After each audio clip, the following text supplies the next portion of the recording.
This is a Hot Pie Original. Okay, we've all done this. This one the debate keeps going on. And I would say partly because it's been screwed up communications-wise from the beginning.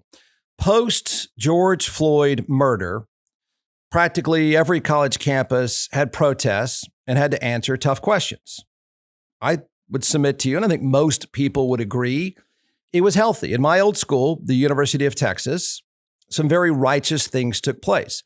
And I would say this to anybody that wherever you went to college, if you went to college, you have real skin in the game. You have every right to care. You have every right to weigh in on anything that happens on that college campus. I think the students on a college campus, the faculty on a college campus, and the alumni all have legitimate concerns and interests, and every opinion should be on the table. For a lot of us, those are formative years. Those are places you care about. You care about what it says about you. You care about the legacy. You care about the current students. You should really care. And I think people do. So what happens on your old college campus matters.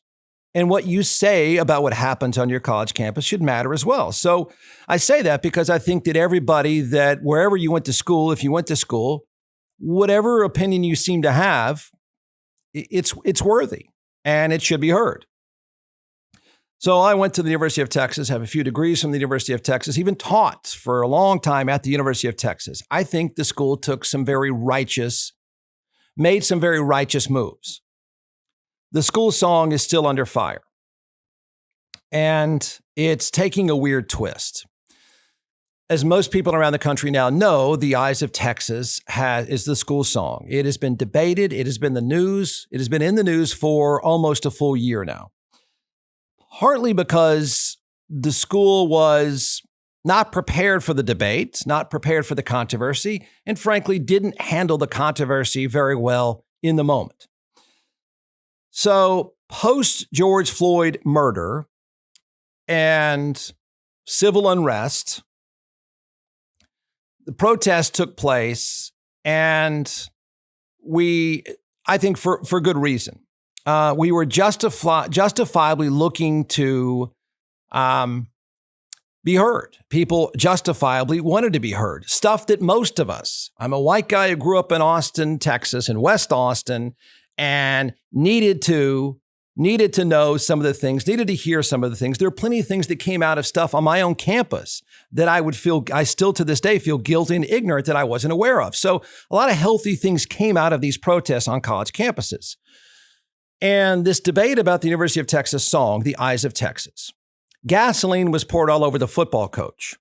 He sort of ended up being the piñata in this entire controversy that's still going on and is now taking a weird twist. So let me set up the backdrop here. And I defended him at the time. He got fired. He got fired not because of the Eyes of Texas. He got fired because he didn't win enough. But Tom Herman was the football coach at Texas when post George Floyd murder, a lot of the players, just like a lot of the students on campus, started talking about, debating, and protesting many of the things that have happened, many symbols on campus, including the school song, The Eyes of Texas. So Tom Herman had players that said, we don't like what the school song is about. We don't like the history of the school song. And he went public immediately and said, look, if my players don't want to stand for the school song, they don't want to do The Eyes of Texas, they don't want to do Hook 'em Horns, then I'm going to stand by them. That's certainly their right. I defended him in saying, I don't agree with that. I went to school in Texas. I grew up going to Texas football games, and I never once heard anyone say that the school song was racist. Doesn't mean that in hindsight, when people picked it apart, they didn't find something they found disrespectful and racist. Many of them did. So some of the players decided they're not going to do The Eyes of Texas, and he backed them up. And I thought, look, they're in college. It is a time of unrest. It is a time of justified unrest. And I argued he did the right thing. Well, of course, he lost his job. He didn't lose his job because of that. But his position and his firing and the players' position poured gasoline on the debate about the school song.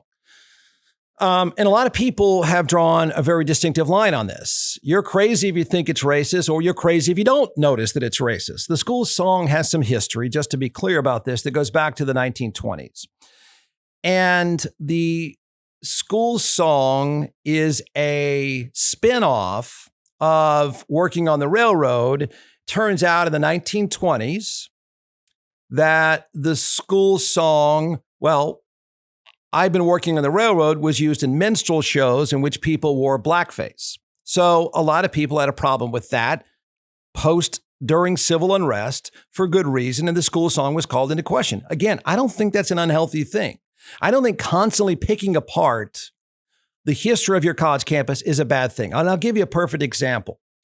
So during the civil unrests and during the time when everyone is taking a microscope to the history of a college campus, the history of the University of Texas campus, one of the things that came out, and I have to own it myself as complete ignorance, and it's embarrassing to be ignorant to this, but one of the great things that came out was honoring and the story of the first black football player at Texas, a guy by the name of Julius Whittier. And I remember the day of learning more about, there was nothing on campus that honored this guy. And this guy is a true crusader. If you care about your college campus and you care about the history of your college campus, I thought, wait a minute, this is one of the most important people ever on that college campus. And I feel terrible that school did not do more to honor this guy. He went on to law school. He was the first scholarship black football player at Texas. I can't imagine what that life was like. Not only did he succeed, he went on to law school and went on to a distinguished law career. To give credit to those protesting and to give credit to those picking apart the campus and everything about it, I think most of us have to own his story should be told, and it is now. I say that because that line of thinking of what is this school about, what is our history, and what do we want to put to rest, one of the great stories that came out of it was learning more about Julius Whittier, and there's now a statue on the campus about Julius Whittier, a true crusader.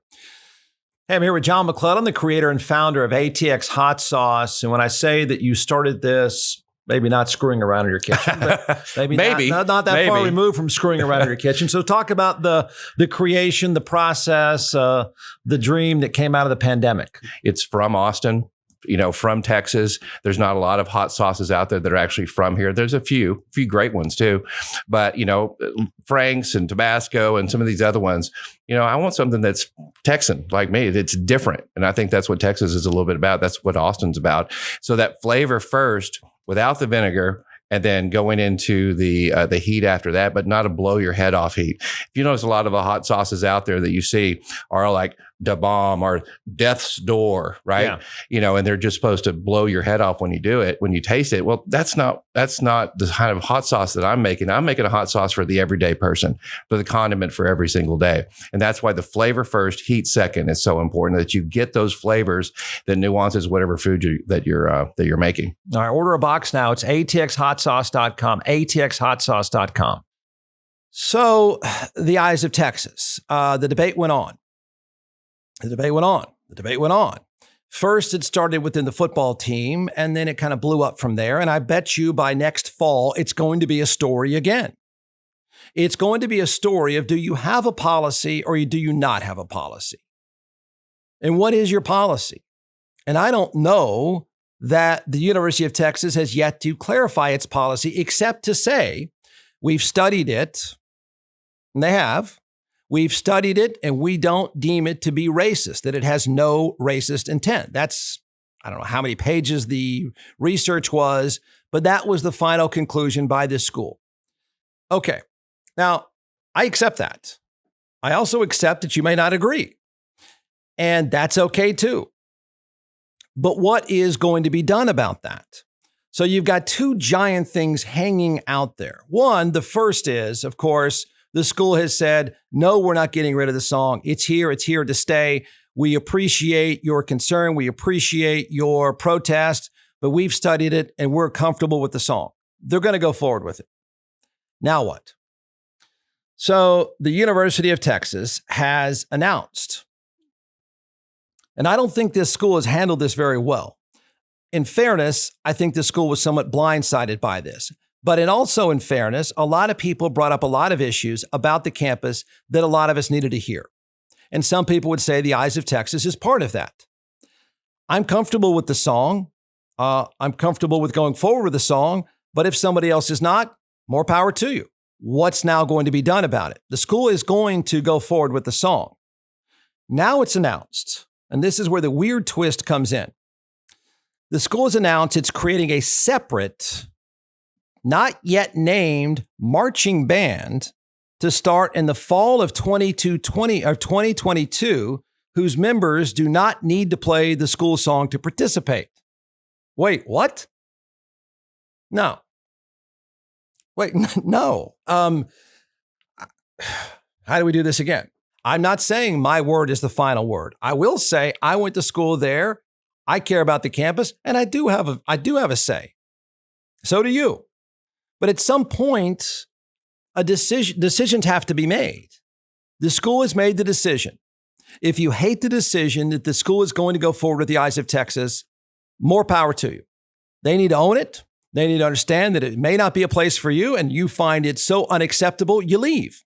Again, that is certainly well within your right. You have certainly every right to criticize. I just don't understand, to be fair, how are you in the school band that doesn't play the school song?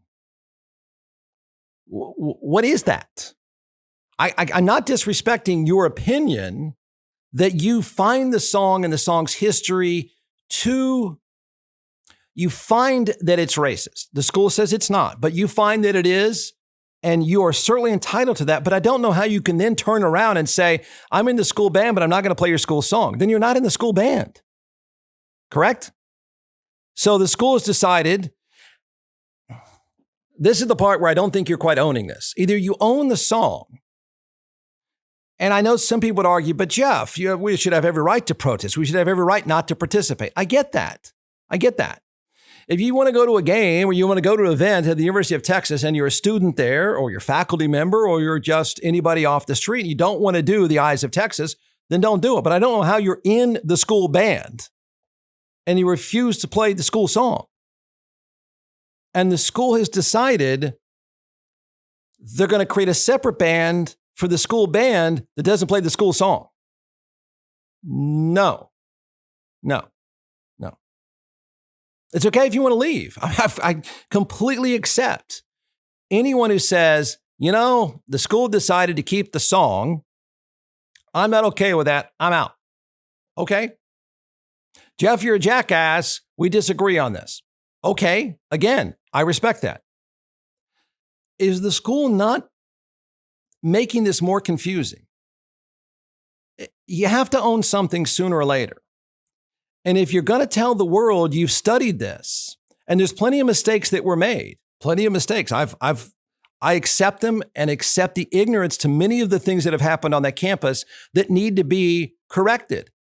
Absolutely. But the school said, we're here today to tell you we studied this, and we don't think that it's racist. We found that it's not racist. But we're going to create a separate band to play that won't play the school song, but it's a school band. Where do you march? Like what is it?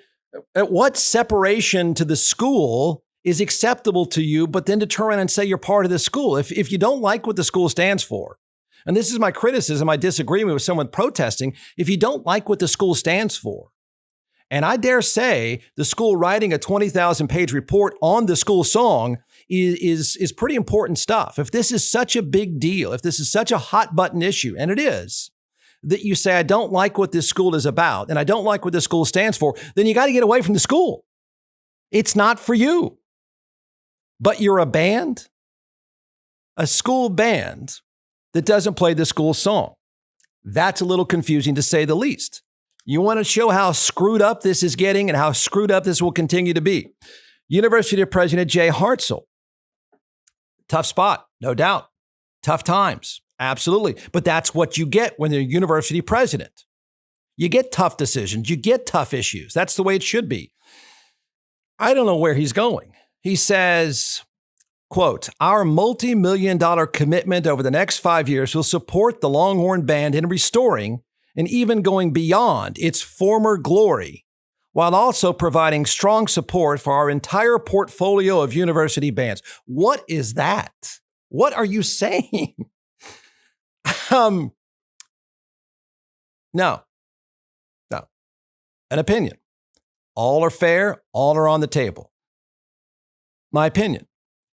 You can't be the school band that doesn't play the school song.